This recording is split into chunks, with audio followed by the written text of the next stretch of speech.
finish this. I'll get one of my assistants. They're all none of them are good players. Don't worry about it. I'll just get one of my guys. All right? I'll see you, Sammy. Take care. One of his assistants. The way it always works. All right. But don't worry. We'll win.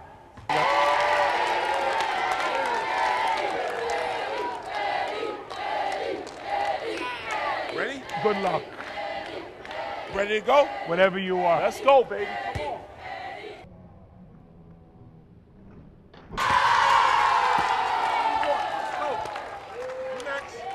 I knew you didn't like the shorts, but you had to go dunk. Good evening, ladies and gentlemen, and welcome to another edition in the continuing saga of the Sports Father. Tonight, we're at Villanova University out on the main line in Philadelphia with none other than Jay Wright. Jay, welcome back. We'll be right back with Villanova after these offers you can't refuse. What three components, Jay, for success do you feel are the most important for Jay Wright? Oh, that's good. I like that. I'm glad. I think you got to be. I've got to be enthusiastic every day. I've got to work hard every day, and I've got to have a pride in what I'm doing, pride in our program, pride in Villanova. And if those three characteristics come out every day, then I'm doing a good job. Okay.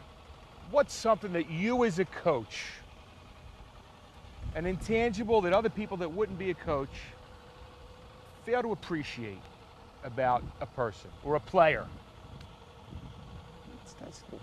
Well, you got good stuff today, Sam. Takes time, you know what I mean? I think, After 8 years, I better think I have a 1 year. I got to come up with something, right? I would think loyalty. I think sometimes you see a player, he plays or he's part of a team, and a fan might say, well, he's not that good of a shooter, or he's not, but they don't realize the loyalty that guy's shown to the program, to his teammates, and that's really valued by our staff and our program. Okay. In your opinion, what problem in today's society are most people blind to?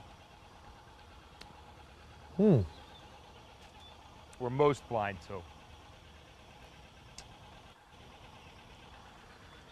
Another great, I would say the truth.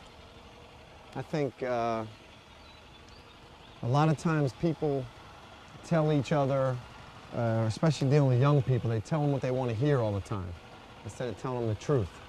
And we have a saying here, I always tell our guys that the greatest gift I can give you is the truth. And I think sometimes we just don't deal with that head on enough. Jay, in what ways is passion different from persistence, or are they the same? I think passion comes more from your heart, and I think persistence comes more from your mind. Persistence is something you can concentrate on. Passion, I think, is just in there. It's something that might be intrinsic. If you had to pick one, though, to be more valuable, you had to pick just one, what one would you pick? I always want two. I always want those two. Always. But if I had to pick one, I'd probably take persistence. Why? Because I think that's what life's all about. It's about staying the course. It's about working at what you believe in, dealing with the ups and the downs, and that's what persistence is. Okay. Some of the ups and downs of this past season, let's talk about it. I came up here last year, and Mike had high hopes. You had high hopes for the year. Talk to me about what you felt happened, other than the fact that you really, I mean, a couple of your upperclassmen, correct me if I'm wrong, were injured. And those little guys that were freshmen and sophomores had to grow up fast. Right. Well, obviously Derek Snowden being injured was a big hit for us in terms of leadership, but I think we played like a young team, and we lost a lot of close games that could go either way, and that's not an excuse. I would like to have had them in a position where we won those games, but I think as we look back on that season, I'm proud of their effort. I'm proud of how they've grown, and I'm very excited about where they are. Now, the way we had to get there wasn't fun all the time, but I think our group has learned a lot. Our freshmen and sophomores, which our top 6 guys were freshmen and sophomores. I think they're ready to step into the roles of being leaders and being finishers, guys that really get it done. How tough is it, Jay? And I mean, as I look around, and this is probably one of the most beautiful campuses in the country, not because I'm here with you and I didn't go to Villanova, but it's an amazing campus, and it's an amazing facility. It's an amazing academic institution. How tough is it with a lot of these guys that you're recruiting coming from the inner city, and all of a sudden, boom, you drop them here, you're out on the main line, you know, with all the trees. I mean, to some of these guys, this has got to be paradise. How difficult is it for them to make that transition, and how do you help them if you can? There is a little issue we talk about called country club issue here at Villanova, is that a lot of our guys come from a background where they've worked so hard and they've overcome a lot of obstacles to get here. And then once they get here, and as you see, it's beautiful. The campus is beautiful, the people are beautiful, everyone treats them well, and all of a sudden they get kind of a sense of accomplishment a little early before they've really done anything. And we always have to be aware of that, because, you know, they're saying, like you are, they're saying, wow, this is beautiful. We've got everything we need here. What could be better? Who wants to leave? But what they have to remember is they're here for 4 years to prepare themselves to leave and be successful in life. So they've got to work hard while they're here. You tend to approach situations in your life expecting obstacles or opportunities. You got good questions today. I like these. I don't believe when it's your 8 years. This could be a motivational speech. This could be a motivational speech. Both. I mean, I didn't write them on the way up from Wildwood today. That's why. I think that everything in life is going to have obstacles, but those obstacles are opportunities. That's what they are. And you know, we've had that last year. We had a lot of obstacles, and I think they created opportunities for us to grow and learn, and I think they're going to put us in a position that next year when we face those obstacles, we're ready to overcome them because of our experiences this last year. I'm going to bring you back, and it's probably a nightmare because you're a coach, and any coach would have the same nightmare. I know what game you're going to say. Go ahead, what game? Connecticut? You got it. Connecticut at home. Talk to me. Talk to me about the game. Mike told me he never got a good read. By the way, the Mike I'm speaking of is Mike Sheridan, the public relations extraordinaire gentleman for Villanova basketball, who's been very good to us over the years. Mike told me he got screened by you, so he really couldn't see it, but then he got to actually watch it when he was at the Garden on the monitor and couldn't believe it. Talk to me about that play, and then how do you go in the locker room? What do you say to those kids after something like that? Well, it's exactly what we were talking about, Sammy. I mean, that was a major obstacle. We had Connecticut at home, you know, the national champions, and we knew they were going to be a great team in the end. And we played a great game, which really gave our guys confidence that we can play with anybody in the country, and we can beat anybody in the country. And we had them beat, and Okafor makes a great block at the end of regulation. It could have been a foul, and then he makes a great block at the end of overtime, which could have been a foul. But really the way I look at that and the way I talk to the team is, at the end of regulation, we executed within 4 seconds exactly how we wanted to. We got Randy Foye a layup within 4 seconds, full court. At the end of overtime, we did the same thing, got Randy Foye a layup in 4 seconds. We did everything we could do. He made 2 great plays. We know how well we played, and we got to take the positive, concentrate on that, and not look at whether it was a foul or not. And then, honestly, we were up 3 at the end of regulation, and we let Anderson get off a 3. We should have only given up a 2 there, and we would have never been in that situation. So I don't look at it as the referee. I look at it as we could have gotten a stop or let them only get a 2, and we would have never been in that situation. So we learned from that. But I love our guys for their effort. I love our fans for the great atmosphere we had at the Wachovia Center that day. And that's the positive I'm going to take out of it. Did you feel Connecticut was in a different zone, though, that day? All of a sudden, it became tournament mode? Well, it's interesting. Jim Calhoun told me after that game that that group never got excited after a win. He said when they went into the locker room, he couldn't control them. And he said they were jumping all over each other. And he said he and they felt... were supposed to win that game. Yeah, oh yeah, they were the favorites. But he felt that that game was the one that propelled them to another level, that they felt that they could do anything. Being down in that game, winning in overtime, that really propelled them to have a national championship season. Which I'm not that happy for him about, but at least he was honest, he told me. Who cares about the propel? You want the propel to somebody else. You really didn't need that propulsion done to you. What does it mean to fail? Your definition of failure. And have you ever really failed, you feel that you failed at something that you really tried hard to do? Yeah, oh yeah. I mean, you fail when you don't accomplish your goal. But there's nothing wrong with failure. That's the key. I mean, you can't fear failure. Anybody that's done anything great has failed. So I've definitely failed. And I tell my guys, we're gonna fail in life. But again, it's how you deal with that. Do you learn from it? Do you make it a positive for you as you move forward? If you do that, then that failure didn't hurt you. But if that failure prevents you from trying again, prevents you from keeping your confidence, then that failure hurts you. We'll be right back with more Jay Wright after these offers you can't refuse. We're back walking the beautiful Villanova campus with Jay Wright. Jay, scale of 1 to 10. How happy a person is Jay Wright? 10. 10? I got a great wife, great family, 3 beautiful kids. They're healthy, thank God.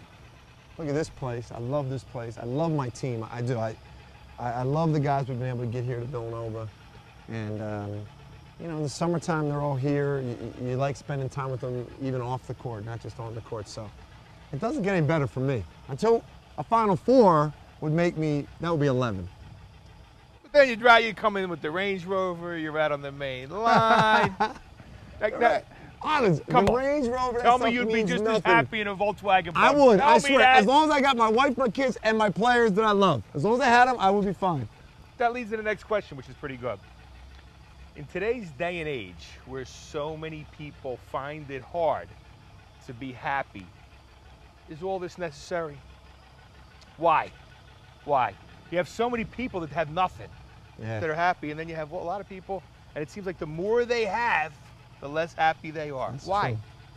Well, I think the key to it, Sam, is that when you're in a position... It's like a spiritual enlightenment This question, is nice. isn't It's it? good. You do it philosophically. We're doing it in front of Mendel Science, where all the great brains are here on campus.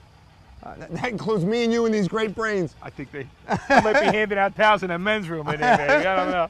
But I think that it's all about when you get into a position like this, what you do with it. You know, the great thing to be the coach of Villanova is you get to help so many young guys, you know, and young people, and even students here that aren't athletes. You get to help them in their futures and talk to them and help them with jobs. So really, it's not about what you have, it's about what opportunities a position gives you to help other people. And Villanova that's a big part of Villanova and the Augustinian mission is service to your community. And I love that about my job. And you do have a lot of those opportunities here at Villanova. Now I'm going to go way back and talk about opportunity. I'm going to go to 1975 when I graduated Wildwood High School and applied and actually got in here.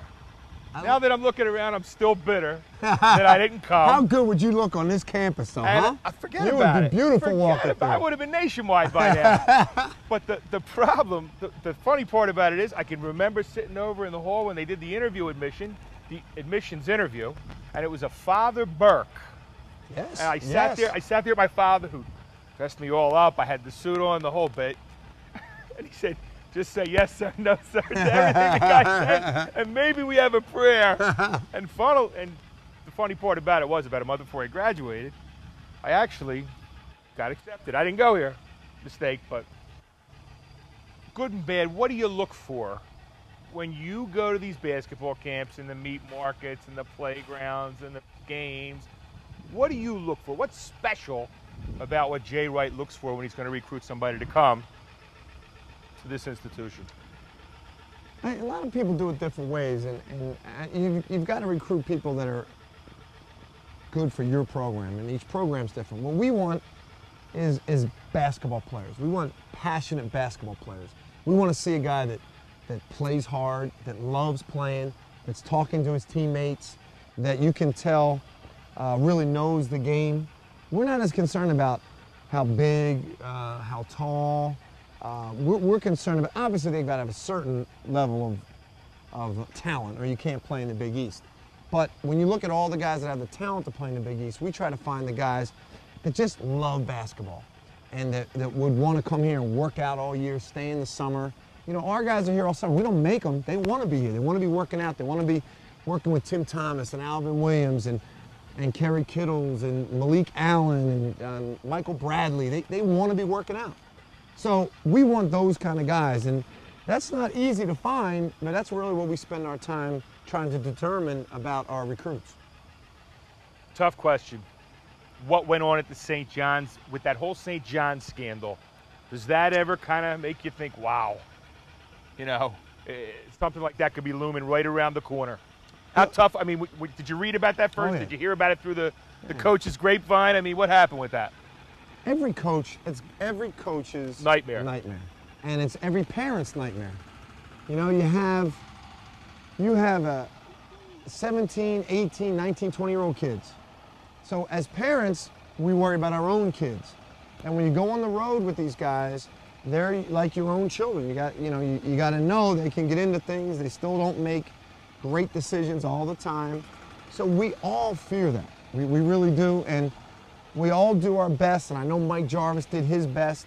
And again, anyone that has children knows sometimes they just make bad decisions. And you know, and you got to hope they can learn from that. And you got to hope that you can remain loyal to them like you would your own children, and try to help them be better people because of it. Isn't a tough part of it, though? And what really killed me with this was the media crucified those kids. It was headlines in the New York Post, rape scandal, boom, boom, boom, boom, boom. And then when whoever the woman was that was supposedly raped totally recanted her story, that was page 27. You know, and ESPN gave that about 5 milliseconds of a soundbite. How do you feel about that? Well, it's something we try to talk to our guys about all the time, that they're not like everybody else. And anything they get involved with is going to be headlines, you know, whether it's right or wrong.